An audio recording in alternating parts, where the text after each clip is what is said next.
ከሰሞኑ በተለቀቀው አንድ ምስል ምክንያት ይቺ ታዳጊ የአብዛኛው ማህበረሰብና የብዙ ድርጅቶችን ቀልብ ገዝታለች። በዚህ በጎ አጋጣሚ የስራ ዕድል አግኝታ ህይወቷን መቀየር እንድትችልና ችሎታዋን አሳይታ ሀገሯን በዓለም እንድታስጠራ እኛም ያቅማችንን ለማድረግ ዛሬ ከትውልድ ቦታዋ ከቤተሰቦቿ ጋር ተነጋግረን ወደ አዲስ አበባ ይዘናት እየመጣን ነው። ሁላችንም ተባብረን እቺ ልጅ ትልቅ ደረጃ እንድትደርስ እናግዛት። ቀጣይ ያሉ ሁኔታዎችን ከብሩክ ኒውስ ጋር በመሆን የምናሳውቃችሁ ይሆናል። ሰላምና የተከበራችሁ የዚቲ ቤተሰቦች እንዴት ናችሁ? ሰላማችሁ ይብዛ። እንግዲህ ተመልሻለሁ። ምንም ማድረግ አይቻልም። ህይወት ይቀጥላል። ሀዘን እንዳለ ቢሆንም ማለት ነው። ያው ወደ ስራ መግባት ሀገር አይደለውም። ሀዘን መወጣትም አልችልም ማለው እያነባው ዝቹ ማለት ነውና ተመልሻለሁ። በዚች ጉዳይ እንግዲህ በጣም እውነት ከመልክ እድል ያምራል የሚባለው ነገር አሁን ላይ ነው ያየሁት ማለት ነው።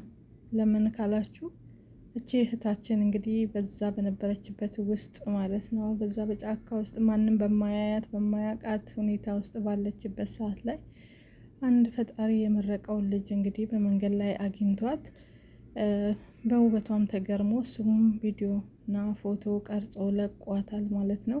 በዛም መነጋገሪያ ሆናለች። እህታችን ወደ ትልቅ ደረጃ ደርሳለች። መግቢያ ላይ እንግዲህ እንደሰማችሁት ማስተር አብነት ማለት ነው የሀገሩ የአካባቢው ልጅም ስለሆነች ከከምባታ ዞን እንግዲህ ሄዶ ዋስትናውን ሁሉን ነገር ኃላፊነቱን ስለ ልጅቷ ተቀብሎ በብሩክ ኒውስ በኩል የመጣላት ስራ ማስታወቂያዎች ነበሩ። በዛም እንግዲህ ኃላፊነቱን ወስዶ ማስተር አብነት አምጥቷታል። እቺን ልጅ ወደ አዲስ አበባ መታለች ማለት ነውና በቅርብ እንግዲህ በጥሩ ስራ በጥሩ ነገር እናያታለን ብለን ተስፋ እናደርጋለን ማለት ነው። በጣም ደስ ይላል። እግዚአብሔር ይመስገን። አንዳንዴ እንደዚህ ነው እግዚአብሔር ሲያነሳችሁም እንደዚህ ነው፣ ሲጥላችሁም እንደዚህ ነው። ምክንያቱም ሞትም ሲመጣ እንዲህ ነው፣ እድልም ሲመጣ እንዲህ ነው። የእውነቴን ነው የምላችሁ። ማን አሰባት ማን አያት? እህታችን እንግዲህ እዛ ጫካ ውስጥ ባለችበት ሰዓት ላይ ነው እንዳያችሁት። ገጠራማ ውስጥ ነው። እግሯ እንኳን ባዶ ነው። ልብሷም ነው ሁሉ ነገር በቃ ብስቁል ያለች ኢትዮጵያዊ ናት። እና እንደዛም ሆኖ ውበቷ፣ ፈገግታነቷ እንዲሁም የውስጧ ንጽህናትና የልጅነት እንትን በላዋ ላይ ይነበባል ማለት ልጅ ስትሆኑ ምንም አይሰማችሁም። ሁሉ ነገር በፍሪ ነገር ነው የምትሄዱት። እንዳያችሁት እንግዲህ ደስ ብሏት ፊቷ ላይ ያለው የሚያበራው ደስተኛ አለ እና እግዚአብሔር ይመስገን። ብቻችን ቀን ለሷ ፈጣሪ ለሷም ሆነ ለቤተሰቦቿ ታሪክ የሚለውጥበት ቀን ሆኖ ነውና ይሄ ልጅ እንደ መልአክ ሆኖ የዚች ልጅ ውበት ገርሞት ፎቶም ቪዲዮም አንስቶ ይለቀቃት ማለት ነውና ዛሬ ላይ ለሷም ሆነ እንደ ኢትዮጵያዊነትም እንኮራበታለን። ምክንያቱም በአሁኑ ሰዓት ላይ ኢትዮጵያ ብዙ ቆነጃጅቶች አላት፣ ግን ያልወጡ አሉ ገጠር ላይ እና እነዛ ከተማ ላይ ያሉት ቆንጆ ቆንጆ እህቶቻችን ምንድነው ካላችሁ በብዙ ነገር ራሳቸውን የተፈጥሮን ውበት አበላሽተው በሌላ ነገር ቀይረውታል። ሁሉ ነገር አርትሽ አድርገውታል ማለት ነው። ጸጉራቸው ብትሉ፣ አይናቸው ብትሉ፣ ምናቸው ብትሉ በሰርጀሪ ነው። እቺ ልጅ ግን እስከነ ንጹህ ማንነቷ እንደው እጇ ማፈር ባፈር እንደሆነ እግሯ ባዶ እንደሆነ እንዳያቿት እንደዛም ሆኖ ጥቁረቷም እንዳለ ሆኖ የጥቁር ቆንጆና ንጹህ አፍሪካዊ ኢትዮጵያዊ እንደሆነች ደሟ ይስባል ማለት ነው። ግን ብዙ ቆነጃጅቶች እያሉ ራሳቸውን አበላሽተውታል። ለምን ካላችሁ ሁሉ ነገራችን አፍንጫ ይበሳል፣ ጆሮ ይበሳል፣ እምብርት ይበሳል፣ ሆድ ይበሳል፣ ጡት ላይ ይበሳል። በየቦታው ሰውነታችን ተበሳስቶ አልቋል፣ ተለጣጥፎ አልቋል። እንደ ዲኮር ሆነናል ማለት ነው። በአጠቃላይ ሰውነታችን በሙሉ ማለት ነው።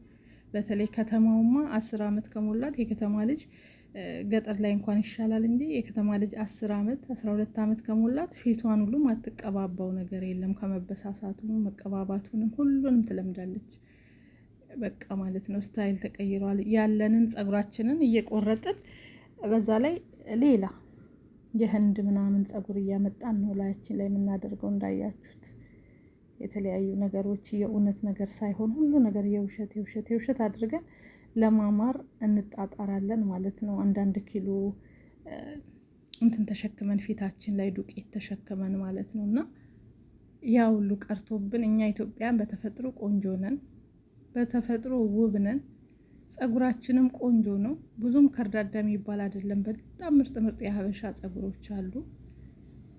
ስለዚህ እኛ ውበታችን እንደዚች ልጅ ብንሆን ምን አክል ውበታችንን አስቡት ማለት ነው። እና ራሳችንን እያጠፋን ነው ያለነው። ውበታችንን እየደበቅን በዱቄታ ዱቄት በልጭልጭ ነገር ማንነታችን እንዳይታወቅ እያደረግን ያለነው። ስለዚህ እኛ በተፈጥሮም ውብ ስለሆን እንደዚች ልጅ ኮንፊደንስ ኑሯችሁ በራሳችሁ ውበት ብትወጡ እናንተም ብዙ እድል ታገኙ ነበር ብዬ አስባለሁ ማለት ነው። እና እች ልጅ እህታችን እንግዲህ እንዳያችኋት ለሞዴልም ለምንም የምትበቃ ናት።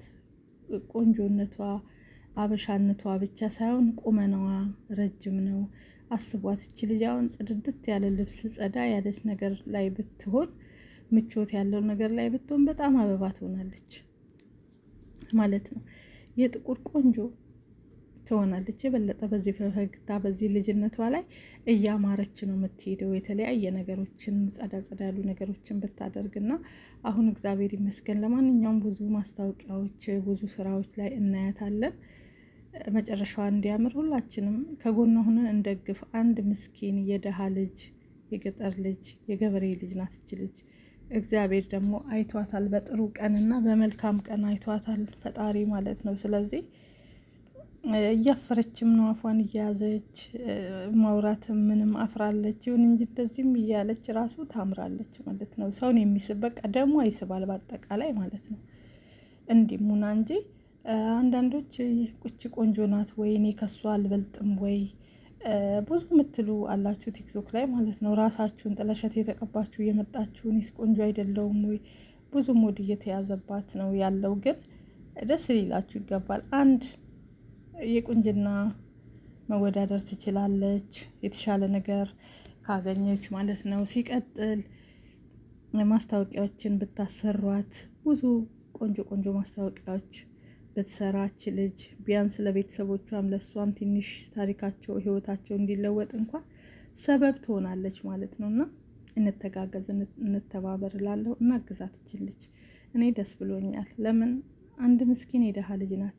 እችን ልጅ ማንም ጉልበቷን ልብላ ወይ አረብ ሀገር ልኬ ትሰቃይ እንደኛ አድጋ አሁን 14 ዓመቷ ነው እንግዲህ ትንሽ 15 16 ከሞላች መከረኛ ወደ አረብ ሀገር ልትላክ የዚህኔ የተዘጋጀች ልጅ ትሆናለች።